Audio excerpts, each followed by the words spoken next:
So fun fact, I went to Indiana University. I majored in marketing, and I would say one of the highest ROI classes that I took was an 8-week elective with Photoshop. My friends hate me for it, and I think Brendan hates me for it as well. It comes in really handy when you want to embarrass people. So I love you. Yep. So what we're going to do is we're going to talk about just basically how to redesign your website while trying to maintain your sanity, because it's always a crazy process. And I'll share a little bit more about what I did by way of redesigning the website at User Evidence, and then you'll talk through a little bit on what you've done with Sendoso, right? Yep. Real quick, before we get started, who's done like a web design in the last like year or two? Yeah, so like half, maybe a third? Okay, cool. All right, so. Who wishes they could redesign their website? Yeah, see, I knew I'd get some people. All right, sorry, go. No. I mean, wait till you see how bad like what I inherited was. So I was interviewing for the current role that I have at User Evidence in May-ish of last year, so 2023. And in the final interview presentation, it was basically assume you get the gig. What does your first 3 months look like, 6 months, 12 months? And I followed the prompts. I thought I nailed everything. And at the last second, I had an idea of I'm going to put a slide in at the beginning that they did not ask for. And it was, here are 3 things that we're not going to do. And I was very intentional about that. And the first 3 things that were on the list were spend money on a rebrand. Number 2 was redesign the website. And number 3 was spend money on paid ads, which as a first-time VP of marketing seems like 3 things that you probably should skip doing in your first 3, 6, 12 months. And then at the end of the presentation, Evan, my boss, the CEO, goes, Mark, we agree with that thinking. It makes total sense, but we just closed our A round and we need to look our best part. And you have to do it in about 45 business days because the previous website that I had inherited was not built on a CMS. It was maintained 100% by our internal engineering team. And last time I checked, engineering teams kind of have to like build products and not really maintain marketing websites. So my hand was a little bit forced and I had to do this. So it was kind of a crazy process to go through. And I really had to be very, very intentional about how I went about everything, just because I did not have a whole lot of time. I brought on an agency that I had worked with before that I was very, very comfortable with. But I'll walk you through everything that I did to, one, hit the timeline, and I actually came in a little bit under, what I learned, and then what I would do differently the next time around.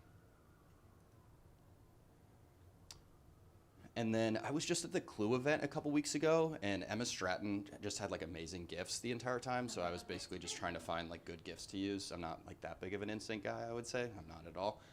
So one chef, one kitchen. One chef, one kitchen. You're like the young, cuter boy band member, and I'm like Joey Fatone in the background. Sorry. All right, I didn't think we would go there, but my first ever concert that I went to in 2nd grade was Backstreet Boys, so yes. So one chef, one kitchen. So I think one of the things that I really needed to do was just limit the number of people who were involved in the process. And again, early stage Series A startup or about to be, so this advice might not apply to every situation, but I think there's some learnings that you can take from it. So what I tried to do was just limit who was going to have input. It was going to be me and the co-founders, really. That's not to say that I didn't meet with people from sales, I didn't meet with people from CS, but I did not want to really create a committee to do this, because anytime you do something by committee, whether it's design or even more so with copy, it takes too long, it waters down the results, and it's incredibly painful. So I wanted to make sure that I did not do that this time around. The thing that I kind of learned on the fly was how to involve the 2 co-founders and when. So rather than have them involved the entire time, I had them involved very early up front on like big decisions, because it wasn't just a website redesign. You'll see that from the Wayback Machine link here in a little bit. It was positioning, it was messaging, it was basically like everything that we were doing. So I wanted to make sure that I didn't have them involved at every single step in the way. I had them very involved up front to get their sign off, to get them more comfortable, and then really to just get them out of the way. Because if they were involved at every step, especially towards the end, I don't think that we would have hit the timeline. So that was something that was, I think, worked really well. And then if they were here, they would probably tell you this third bullet was, I think, the best part about the process.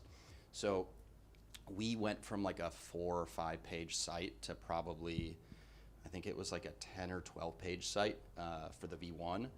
And I laid out what the V1 site structure was going to look like, but I wasn't just focused on the V1. I showed them, we're going to do a phased approach. It's going to take a little bit of time. So here's what the V2 site structure will look like, and then here's what the V3 site structure will look like. So they had an idea that, this isn't just a 12-page site and we're done.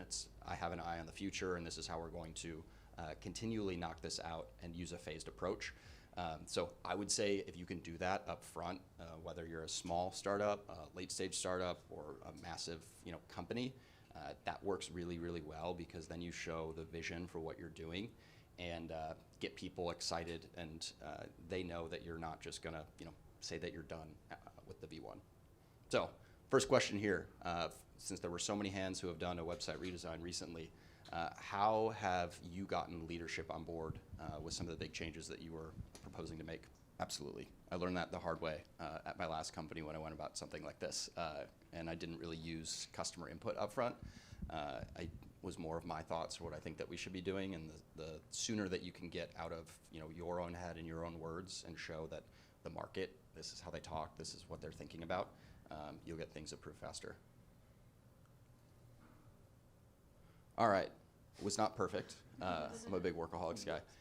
Big win out of the gates though. So for me, I think it was very, very stressful is the first word that comes to mind, but also it was something that I think gave me a lot of confidence, and most importantly, working with two co-founders who I didn't really know, that gave them a huge vote of confidence in me and really the marketing team that I'm building out. So I think, as crazy as it was, and I never would want to do it again, it was really good in hindsight because it created a little bit more space for them to trust what marketing was doing. The biggest mistake that I probably made, so we have, the product is on app.userevidence.com, and in all of the craziness and planning and whatnot, all I looked to see was whether or not that GA, the tag was on the site. I didn't really look to see what was in GA. We were not on GA4 at the time. So there was basically, you know this better than me, basically a bunch of app traffic that made it look like we were having just like a crazy successful launch. When I dug in a couple months later, I was like, we did not really have as much traffic as I thought. But good news is I was not celebrating the amount of traffic that we had just because of the lack of awareness at the time. And then kind of like what Anna had said, so in a perfect world, I think I would have done more testing on messaging, specifically with something like Winter or any other tool like that. What I did though was I met with Eric. I think we actually met a couple times on this back then. So I met with probably 5 or 6 customers that we had at the time and really interviewed them just to figure out, positioning and messaging. What do they think of user evidence if they were to describe it to a friend? What are the words that they use? What are the words that they're not using? And it is kind of crazy. Even after you do like 5 interviews, I would say, you start to see some patterns. So you don't need to do, a zillion of them or like, 10, 20, 50. You can if you have time, but if you really need to do it quickly, like you'll start to see patterns emerge, probably around, I would say like 5 to maybe 7 or 8. And I think the same goes true with, or same holds true with win-loss interviews as well. We did a recent win-loss interview project, and you'll see some really solid patterns at like, I'd say 8 to 10. All right, what's the hardest or most painful lesson that someone has learned during a website redesign? Yeah, so that was one of the things that I did with the founders up front, was get them really on board with the messaging so that they couldn't nitpick the copy later on, because I'm like, if you agree with this, then I don't need you to argue, the words that I'm using on the website, because those are different things, but I could not agree more.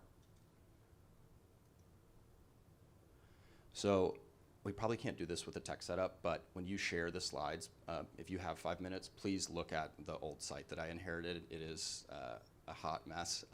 It was something. So what we did was we had this in 3 phases. The right is what the current homepage looks like today. So we launched the V1 of the site in, I think it was like 29 business days. That would have been August of 23. And then over the next probably like 6-ish months, we worked on the V2. So you'll see that homepage came up over the summer. We had worked with the Fletch PMM guys on a homepage project. Has anyone worked with them before, out of curiosity? Really great. Anthony and Robert at Fletch are fantastic if you need help with messaging or anything like that. Like a lot of us do this. Like I say all the time, like I do this, this is what I do. They're like way better than me. It's so good. I think the best part about working with them was they're basically like a third party who kind of mediates a really tough conversations. And again, you probably limit the number of people who are involved, and they do too, because they don't want to be doing this with a million people. But we had myself, our director of product marketing, and then the two co-founders in that project. And you'd be surprised how not on the same page you probably start a project like that, and having a mediator work through that with you, who's a little bit more objective and they can just share their expertise and what they see with other companies, worked really, really well.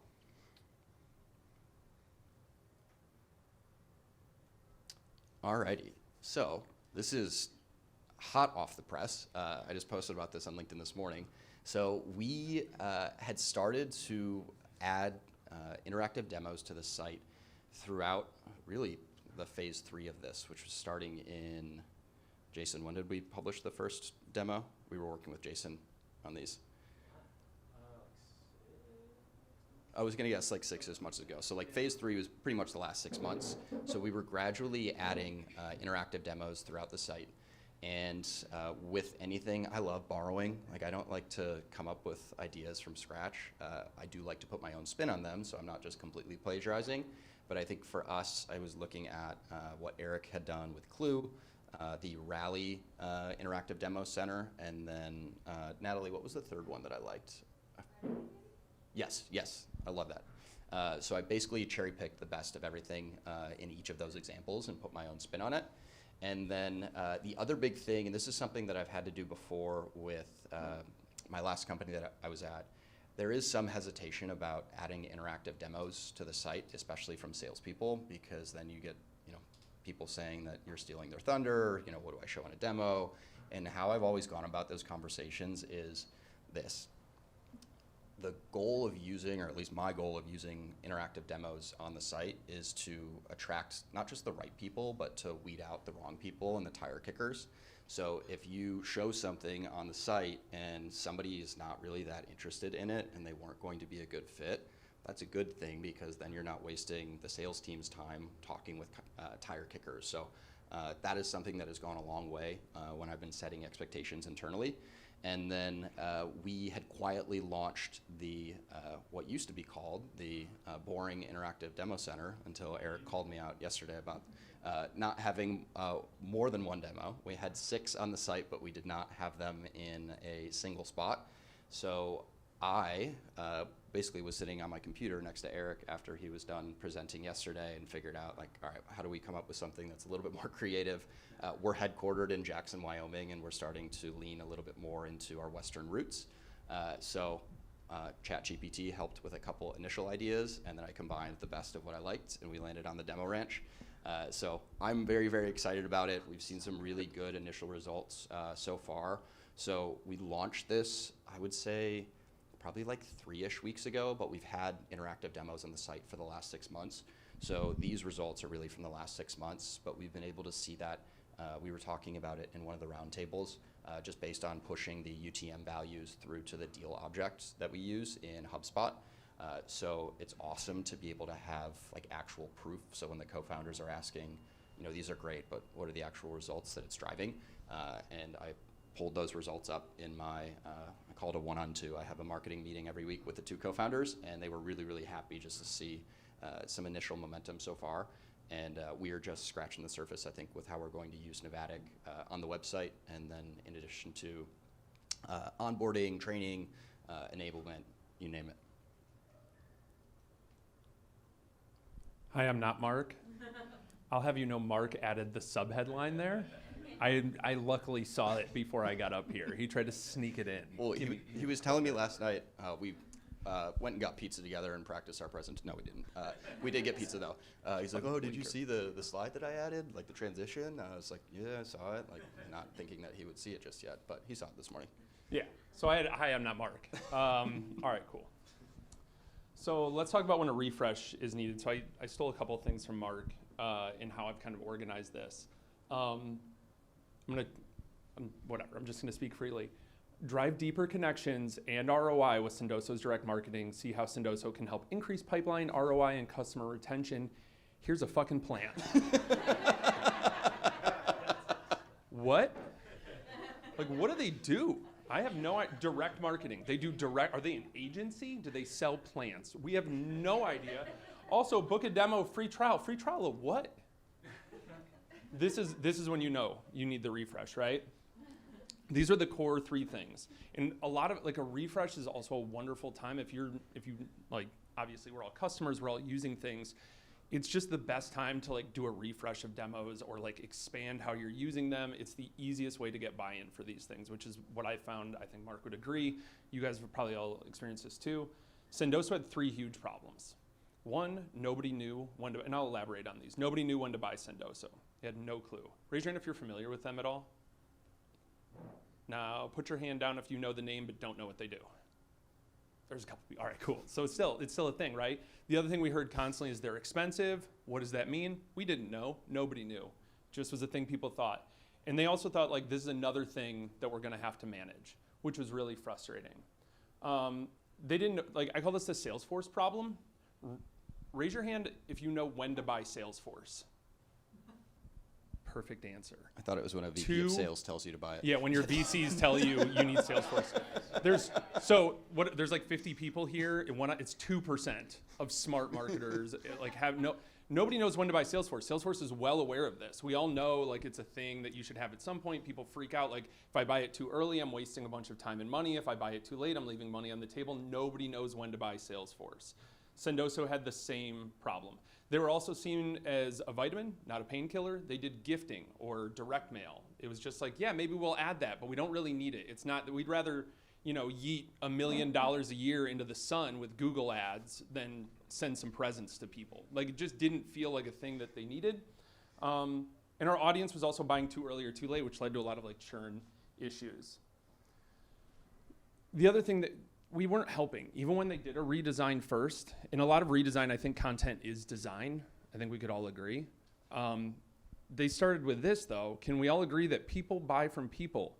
And then this just is like word vomit of, like, automate personalized connections across your campaigns to drive revenue. Like, this looks like it's written by ChatGPT. It's not. Like, a person wrote that. But this is how it says nothing. AI enhanced gifting automation platform. Like, it was rough. So people still didn't know when to buy. We heard this a lot. I actually tried to get them to make this a campaign, like launch ads. I was like, if we are expensive, let's say we're expensive and, like, really own that. We didn't, but these are, like, actual reviews and things. And the problem is we didn't have public pricing. And even though, like, we're trying to, like, build internal buy-in of, like, hey, we should probably give people, like, is it 50K? Is it 500K? Like, people have no idea. And also, what does expensive mean? To some people, $500 a month is like, wow, that's a really expensive software tool. Meanwhile, people are buying, like, 6 cents for, I don't even know how much people pay for that, but it's a lot. So we kind of, like, again, people had no idea.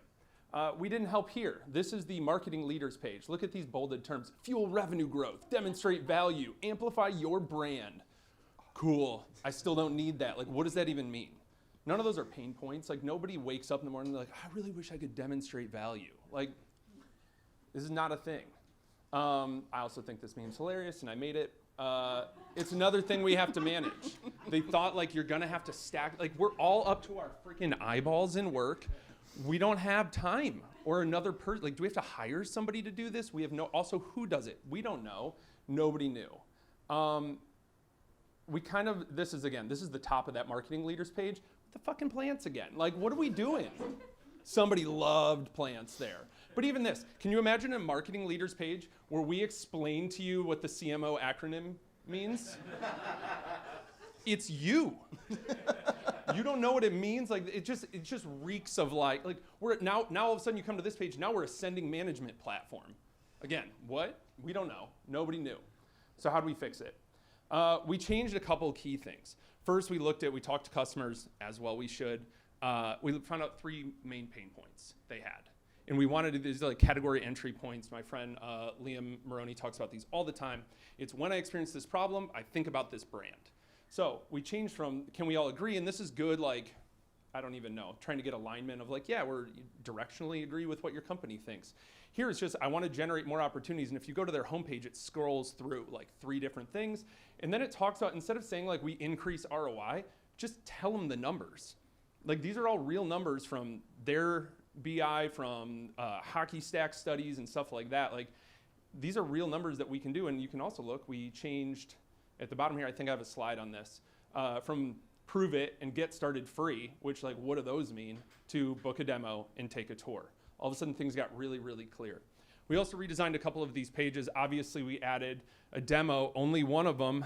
Thanks, dog, calling me out. You know, sometimes baby steps. It's V1. That's what we'll call it. It's V1.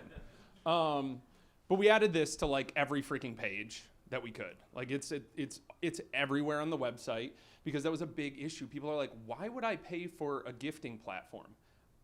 They couldn't see it. They didn't know what it did. We just had to start showing it to people. The other thing, these were the 3 biggest things. Like I need to generate more opportunities. I need to increase my response rate. I need better event attendance. Those are their 3 core audiences: demand gen, ABM, and field marketing. Those are 3 core pain points for them. I want, as you skim this, to go, oh, that's the problem I have, and boom, it's there. We have case studies, and if you look, every single button says see it in action, see it in action, see it in action. Again, those all point to the same demo right now because I suck, but soon they won't. The other thing, yes, you notice that's the same slide with a different headline because we also solved this problem of they're expensive with this. These both address, these category entry points and the Navattic demo address the it's expensive. All of a sudden, it's not expensive, or maybe it still is, but I now see the value in it. I see what it does and what it does specifically for me. The other thing that we talked about in here, we changed from, again, like the demonstrate value to something more specific. And I put all over this, there's like 6 slides on this. Adding personalized gifting and direct mail into your event strategy. I hammered this phrase everywhere on the website to the point that people were like, maybe don't. I needed it everywhere. That you're adding this into your existing program. It is not an additional program to manage. It helps everything get better. I blew that up larger in case you wanted to see it a little better, because I don't know why. The same thing here, like the ABM page, we also pulled case studies to the top instead of these like corny stock photos of gifts and plants, right? Now we have actual people, actual customers from companies you've heard of saying why they like it. Specifically, if I look at this and I'm looking at ABM, oh cool, that's an ABM senior specialist from Anaplan. Awesome. That's me. I see myself in this. And again, the best part, Sendoso easily integrates into your ABM process. Yep, bigger, why not? Same thing here, like everybody loves Gong. I talk to so many marketing leaders and I'm like, whose stuff do you like? And like 50% of them say like Gong and Red Bull. I have no idea why. I mean, I do, we all know, right? But like we have that customer testimonial. Why not put it at the top? And you notice, oh, can I go back? Oh no, hold on. Back. Bang. You can see like book a demo wasn't enough. Now everything says take a product tour at the top. We're using take a product tour for now. I don't know if that's the right CTA, it's just what we have. The future state though is that every single see it in action button goes to its own demo. The demand gen page has its own demo that shows, like you can look on here, we're not just showing Sendoso anymore. It's like, hey, we're gonna do this field thing, so we have to show them hosting a webinar, and then what does it look like inside Salesforce, and then what does it look like inside, like, we're showing you the platforms you use, not just our platform. Now this is a pain in the ass to like ask my clients to like go and capture all of these things. It's a lot, right? Because you have to make sure, I don't want to make them do it more than once, and yes, I can edit them in Navattic, but like some things need to be on the screen. I can't like make a pie chart show up. I don't know, maybe I can. I'm not that good though. But like you have to show them how it fits. If we're gonna show them how it fits into what they already do, I have to show them what they already do in the Navattic demo.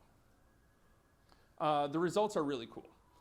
This is Casey Jenkins, the SVP of Marketing at Sendoso. If you don't know her, please follow her. She's like one of the smartest, most genuine, wonderful humans I've ever met in my whole life. That is not hyperbole.